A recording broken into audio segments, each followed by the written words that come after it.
Hello everyone, তোমরা সবাই কেমন আছো? আশা করছি খুব ভালো আছো আর আমিও খুব ভালো আছি।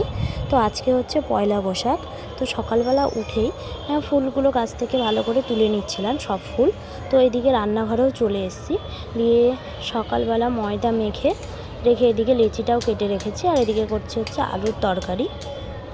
তার এইদিকে এনেছে হচ্ছে মাংস, তারপরে গলদা চিংড়ি আর হচ্ছে ছোটো মাছ।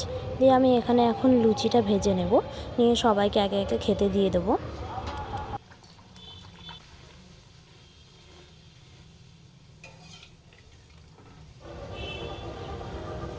আর এই কড়াইয়ে হচ্ছে ডাল হবে, তো তার জন্য আমটাকে সেদ্ধ করা হচ্ছে, আর আমি এদিকে করছি হচ্ছে শাক।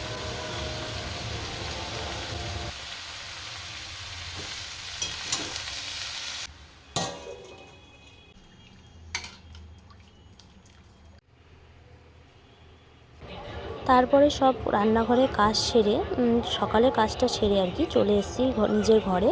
এসে ঘরটাকেও তো একটু সাজাতে হবে, তার জন্য আর কি নতুন চাদর পেতে নতুন চাদর পাতবো এখন, তো সেটাই করছি।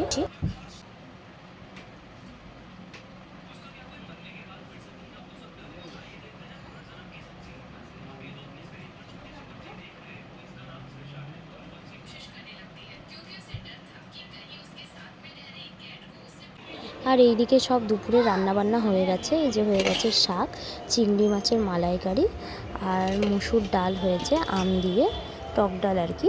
আর এদিকে বেগুন আলু দিয়ে মাছের চচ্চড়ি হয়েছে, আর হয়েছে মাটন। আর এদিকে আমরা সবাই খেতে বসে গেছি। তাহলে বিকেলবেলা গেছিলো হচ্ছে হালখাতা করতে। তো আজকের ব্লগটি এই পর্যন্তই। ভালো লাগলে অবশ্যই একটি লাইক করে চ্যানেলটিকে সাবস্ক্রাইব করে দিও।